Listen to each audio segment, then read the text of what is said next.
Magandang hapon! Kumusta po? Narito po ulit ang update natin para sa lagay ng ating panahon.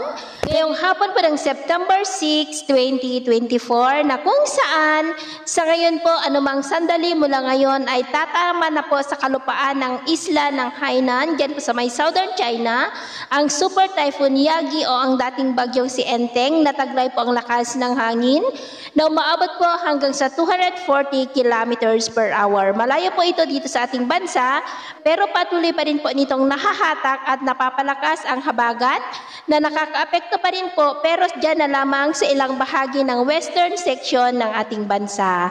Habang ang LPA naman na nasa northeastern part ng ating bansa ay posible ulit na lalakas yan sa susunod na mga araw na bahagya ulit na manghahatak ng habagat, maging po yung LPA na nasa malayong silangan ay posible ulit na maging malakas na bagyo by next week na mas magpapalakas ulit ng habagat sa susunod na weekend.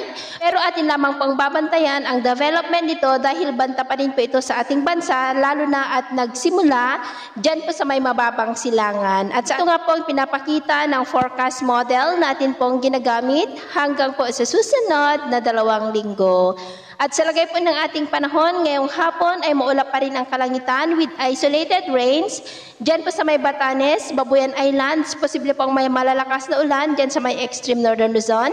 At maulap pa rin ang kalangitan with isolated light to heavy rains sa ilang bahagi na lamang ng Ilocos Region, Cordillera, ilang bahagi ng Cagayan Valley, Central Luzon, Metro Manila, ilang bahagi ng Calabarzon, Camarines Norte, Mindoro Provinces, Northern Palawan, ilang bahagi ng Western Visayas, Cebu, Northern part ng Bohol, Eastern Samar, Zamboanga, Northern Mindanao, Caraga, Davao Region at Sorsogon, na posibleng magtuloy-tuloy ang mga isolated light to heavy rain sa ilang bahagi na lamang ng ating bansa hanggang mamayang gabi.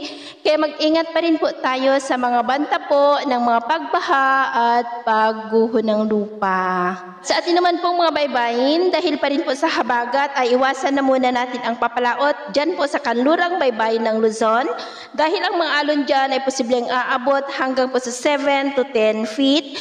Kaya hanggat maari ay huwag muna tayong papalaot dyan po sa mga may kulay pula para po mas makaiwas sa mga sakunang pangkaragatan. So, ito po ang latest update natin sa araw na ito. At ako po muli si James na nagsasabing, sa kahit anong pagsubok po na darating sa ating buhay, huwag na huwag po tayong mawawalan ng pag-asa. Thank you and God bless!